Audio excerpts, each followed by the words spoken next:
Hello guys, welcome back to my channel Raji fashion and blogs. ఎవరైనా నా ఛానల్ని first time visit చేసి ఉంటే ప్లీజ్ లైక్ చేసి సబ్స్క్రైబ్ చేసేయండి. నేను ఎప్పుడు వీడియో పెట్టినా మీకు నోటిఫికేషన్ వస్తుంది. సబ్స్క్రైబ్ చేస్తే ఇంకా వ్లాగ్లోకి అయితే వెళ్ళిపోదాము. ఈ వ్లాగ్ కొంచెం స్పెషల్గా ఉంటుంది. దివాళీ అయిపోయిన నెక్స్ట్ డేనే షూట్ చేశాను గైస్.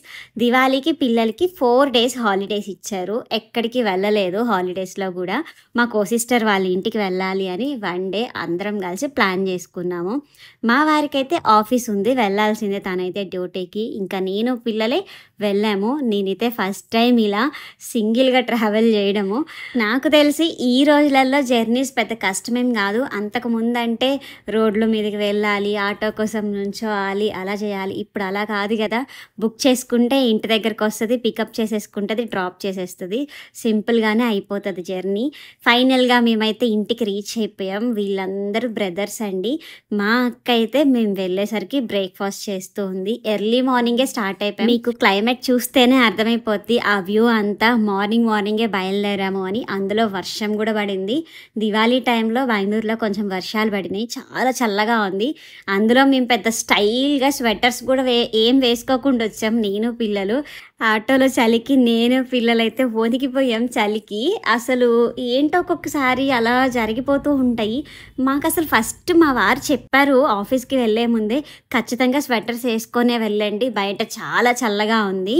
నేను లాస్ట్ మినిట్లో మర్చిపోయాను, అసలు స్వెటర్స్ తీసుకోవడమే మర్చిపోయాను. ఇంకా ఫైనల్గా ఎలాగోలా రీచ్ అయితే అయిపోయాము. మా అక్క అయితే బొరుగుల తాలింపు చేసింది. మా సైడ్ స్పెషల్ అనమాట బొరుగుల తాలింపు, ఉగ్గాని అంటారు కదా అది. ఇంకా మార్నింగ్ అయితే తినేసాము. 1 day మొత్తం ఫుల్గా స్పెండ్ చేయాలి అని బిఫోరే ప్లాన్ చేసాం. ఇంకా నైట్ స్టే అనుకున్నాం కానీ కుదరలేదు. మాకు కుదరలేదు అండ్ మా మరిది వాళ్ళకు కూడా కుదరలేదు. తనకి ఆఫీస్ ఉంది, ఇంకా మా వారికి కూడా ఆఫీస్ ఉంది. కాబట్టి మేము ఎప్పుడు వెళ్ళినా ఇంతే, ఎప్పుడు హడావిడి. ఒక్కరోజే ఉంటాం, ఇంకా అంతకన్నా ఎక్కువ ఉంటాం. లాస్ట్ ఇయర్ అక్టోబర్లో వెళ్ళాము, మళ్ళీ ఈ ఇయర్ అక్టోబర్లో వెళ్ళాము మా అక్క వాళ్ళ ఇంటికి. దగ్గరే ఉంటాం కానీ ఎవరు బిజీలలో వాళ్ళు ఉంటారు. ఇంకా మా అక్క గురించి నేను లాస్ట్ టైం ఒక వ్లాగ్లో కూడా చెప్పాను. లాస్ట్ టైం మా ఇంటికి వచ్చినప్పుడు కూడా చెప్పాను. మా అక్క అయితే లెక్చరర్, కొంచెం బిజీగా ఉంటుంది. చాలా బిజీ లైఫ్ అనమాట. ఎవరు బిజీలలో వాళ్ళు ఉంటారు కాబట్టి కలవాలి అంటే చాలా కష్టంగా ఉంటుంది. ఒకళ్ళకి కుదిరినప్పుడు ఒకళ్ళకి కుదరదు. ఒకవేళ అందరం కలవాలి అంటే ఫ్యామిలీ మొత్తం మీట్ అవుతామండి. అలా అయితే మా ఫ్యామిలీ ట్రిప్ బాగానే ఎంజాయ్ చేసాం. 1 day మొత్తం బ్రేక్ఫాస్ట్ అంతా కంప్లీట్ అయిపోయిన తర్వాత ఇంకా వంట అయితే స్టార్ట్ చేసాం. నేనైతే మొత్తం కటింగ్ సెక్షన్ తీసుకున్నాను. కటింగ్ సెక్షన్ అయితే ఇంకొకటే దగ్గర కూర్చోవచ్చు, ఏ శ్రమ లేకుండా అక్కడ కట్ చేస్తూ ఉన్నామనుకోండి. ఇక్కడ వంట చేస్తూ ఉంటారు కదా, నేను అందుకే కటింగ్ సెక్షన్ తీసుకున్నా. ఇక్కడ నా స్వార్థం అనుకుంటారో ఏమనుకుంటారో కానీ అందరు ఉన్నప్పుడు వంటలు చేయాలి అంటే కొంచెం భయంగా ఉంటుంది. ఉప్పు కారం ఎక్కువైపోతుందేమో అదొక టెన్షన్ కూడా ఉంటుంది కదా. నేను కట్ చేసిస్తుంటే అన్ని వంటకాలు మా అక్క చేసేసింది. చాలా ఐటమ్స్ చేసుకున్నాము. అన్ని ఐటమ్స్ వెజ్జే, ఒకటి చికెన్ మాత్రం చేసింది ఫ్రై. ఎందుకంటే ఇంకా జెంట్స్ ఉన్నారు కాబట్టి. రెసిపీస్ అయితే సూపర్ టేస్టీగా కుదిరినాయి, చూపిస్తాను చూడండి. ఒకటి పులావు అండ్ సాంబార్ అయితే వెజిటేబుల్స్ ఫుల్గా వేసుకొని చేసుకున్నాము. వైట్ రైస్, సాంబార్ సూపర్గా ఉంటుంది. అందులో కొన్ని వడియాలు ఉంటే చాలు. ఇంకా వంకాయ కర్రీ చేసింది. ఇది మాత్రం ఎక్సలెంట్గా ఉంది. నేను ఎప్పుడు తినలేదు ఇంత టేస్టీ కర్రీ. నాకు చాలా బాగా నచ్చింది. ఎన్ని ఉన్నా లేకపోయినా రైతా అయితే కంపల్సరీ ఉండాలి. మాకైతే సలాడ్ పక్కా ఉండాలండి, మా ఇంట్లో అందరికీ అలవాటు. ఇంకా పాపడ్ పిల్లల కోసము. ఇవన్నీ లంచ్ రెసిపీస్. హ్యాపీగా తిన్నాము. తినే టైంకి మా వారు కూడా వచ్చేసారు ఆఫ్టర్నూన్కి. ఇంకా అందరం ఫుల్ అయిపోయాం అనమాట. ఫ్యామిలీ మొత్తం ఫుల్ఫిల్ అయిపోయింది, ఎక్కడ పెండింగ్ లేకుండా. హ్యాపీగా మాట్లాడుకుంటూ మా లంచ్ అయితే కంప్లీట్ చేసేసాము. మా పిల్లలు కూడా అందరూ ఒకటే హైట్ ఉన్నట్టు అండ్ ఏజ్ కూడా పెద్ద ఎక్కువగా డిఫరెన్స్ లేకుండా ఉంటారు. హాయిగా ఒక ఏజ్ వాళ్ళు కాబట్టి ఫుల్ ఎంజాయ్ చేశారండి. ఒక సైడ్ బయట అయితే వర్షం పడుతుంది, వాళ్ళు బయటికి వెళ్ళి ఆడలేకపోయారు. ఒక రూమ్లో కూర్చొని చేయాల్సిన పనులన్నీ చేసేసారు. ఏమేమి ఆటలాడాలో అవన్నీ ఆడేసేసి సెల్లులు పట్టుకొని, సెల్లులు నార్మల్గా అయితే ఇవ్వరు కదా, ఇంక అందుకని ఆ సెల్లు సెల్లులు పట్టుకొని ఇంకా లోపల రూమ్లో లాక్ చేసేసుకొని ఇంక ఇలా ఆడుతూనే ఉన్నారు ఆ రోజు మార్నింగ్ నుంచి నైట్ వరకు. ఓన్లీ సెల్ తీసుకొని మా చిన్నోడు ఒక్కడే. వాడేంటో మరి కొత్తగా లూడో ఆడండి అన్నలు అని వాళ్ళ ముగ్గురు చుట్టూరు తిరుగుతున్నాడు. మా వాడే చిన్న అనమాట, వాళ్ళ ముగ్గురు పెద్ద. వాడినేమో ఎవరు పట్టించుకోవట్లేదు. వీళ్ళు ముగ్గురేమో సెల్లుల్లోనే నీలమైపోయి సెల్లే చూస్తూ ఉన్నారు. వాడేమో అందరిని రిక్వెస్ట్ చేసి ఇంకా వదిలేశాడు.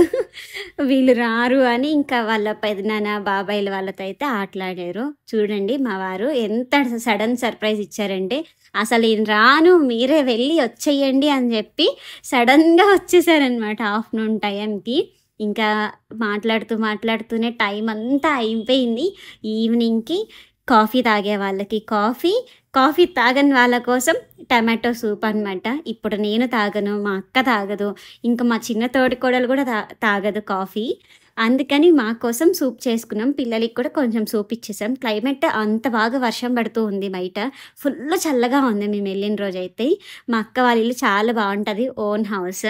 ఇల్లు మొత్తం చూపిద్దాం అనుకున్నా, మళ్ళీ నెక్స్ట్ టైం ఎప్పుడైనా చూపిస్తానులేండి. ఈసారి వెళ్ళినప్పుడు ఎక్కువగా అయితే నేనేం షూట్ చేయలేదు.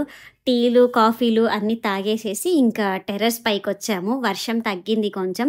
ఓకే, కొద్దిసేపు పైకి వెళ్ళి అలా మాట్లాడుకొని ఫొటోస్ అవి దిగచ్చు ఫ్యామిలీ అంతా అని ఇంకా పైకి వెళ్ళాం. మొక్కలు చూడండి ఎన్ని మొక్కలు ఉన్నాయో. చిన్న మినీ గార్డెన్ అనమాట. అన్ని పూలు వచ్చే మొక్కలు, ఎక్కువగా దేవుడికి పూజకి అవసరం అవుతాయి కదా, అందుకని ఇంకా అన్నీ ఎక్కువగా అవే ఉన్నాయి. పూల మొక్కలు, కొన్ని ఆకుకూరలు, తమలపాకు మొక్క అలాంటివన్నీ కొన్ని ఉన్నాయి. ఇక్కడైతే ఇంకా అందరం మాట్లాడుకుంటున్నాం బాగా.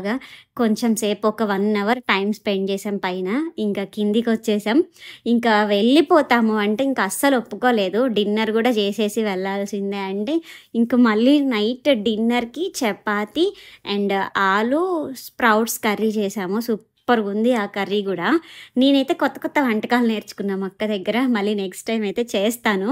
ఖచ్చితంగా చేస్తే మాత్రం వీడియో మాత్రం షూర్గా పోస్ట్ చేస్తాను.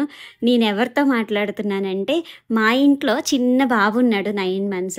మా చెల్లెలు వాళ్ళ బాబు. ఇంకా పిల్లలు ఉన్నారు అంటే మనకి తెలిసిందే, ఎక్కడ లేని సంతోషం ఆనందం అంతా మన ఇంట్లోనే ఉంటుంది. వాళ్ళని చూస్తే అన్ని బాధలు పోతాయి ఒక్కసారిగా. వాడితో ఆ రోజంతా టైం బాగా స్పెండ్ చేసాం. మళ్ళీ ఇంకా ఎన్ని డేస్ కలుస్తామో మాకు కూడా తెలియదు. మేమైతే మాట్లాడుకుంటూ వంట మొత్తం చపాతీలు చేసేసాము. చాలా స్పీడ్గా చేసేసాం. మాట్లాడుతూ చేస్తే వంట అసలు అర్థం కాదు మనం ఎంత చేసాము ఏంటి అనేది. చేయడం అయిపోయింది. ఇంకా ప్లేట్లలో కూడా సర్వ్ చేసేస్తున్నారు. మాకు లేట్ అయిపోతుంది, ఇంటికి వెళ్ళిపోవాలి కదా. నైట్ 9 అయిపోయింది. మేము ఎంత తొందరగా బయలుదేరదాం అనుకున్నా కూడా లేటే అయిపోయింది. మన ఇంటికి ఎవరన్నా వస్తే బొట్టు పెట్టి జాకెట్ ముక్క పెడతాం కదా, ఇంకా మన ట్రెడిషనల్ కాబట్టి అవి కూడా అయిపోయిన తర్వాత మేమైతే ఇంకా బయలుదేరిపోయాము. చాలా లేట్ నైట్ అయిపోయింది. డే మొత్తం అసలు ఎలా అయిపోయిందో కూడా అర్థం అవ్వలేదు. పిల్లలు కూడా ఫుల్ ఎంజాయ్ చేశారు. మేము కూడా మంచి వాల్యుబుల్ టైం అయితే స్పెండ్ చేసాము. ఎక్కడ లేనన్ని ముచ్చట్లు పెట్టుకున్నాము, ఫుల్గా చేసుకున్నాము, తిన్నాము. డే మొత్తం మార్నింగ్ నుంచి నైట్ వరకు ఇంకా అక్కడే అయిపోయింది. ఓన్లీ నైట్ స్టే చేయలేదు, ఇంకా అంతే. మీతో ఒక చిన్న రిక్వెస్ట్ అండి, వీడియో ఇక్కడ వరకు చూసారంటే మీకు ఎంతో కొంత నచ్చే ఉంటుంది. ప్లీజ్ లైక్ చేసి హైప్ కూడా ఇచ్చేసేయండి. అండ్ ఎవరైనా కొత్త వాళ్ళు మన ఛానల్ని విజిట్ చేసి ఉంటే ప్లీజ్ సబ్స్క్రైబ్ చేసి సపోర్ట్ చేసేసేయండి. ఇలాంటి family vlogs and fashion related reviews కూడా ఇస్తూ ఉంటాను నా ఛానల్లో. లేడీస్కి చాలా యూస్ఫుల్ అవుతుంది. Saris, kurta sets, all types of dresses అయితే రివ్యూస్ ఇస్తూనే ఉంటాను. ఫైనల్గా మేమైతే ఇంటికి వచ్చేసాము. 10 క్రాస్ అయిపోయింది. ఇంటికి వచ్చేసరికి ఫుల్ టైర్డ్ అయిపోయారు పిల్లలైతే. ఇంకా నిద్ర వచ్చేస్తుంది అంటున్నారు. ఓకే ఫ్రెండ్స్, ఇక్కడితో అయితే వీడియో ఎంజాయ్ చేస్తున్నాను. ప్లీజ్ లైక్ చేయకపోతే ఇప్పుడైనా లైక్ చేసేసేయండి. Thank you so much for watching. మళ్ళీ నెక్స్ట్ వ్లాగ్లో కలుస్తాను. అంతవరకు టేక్ కేర్, బై బాయ్.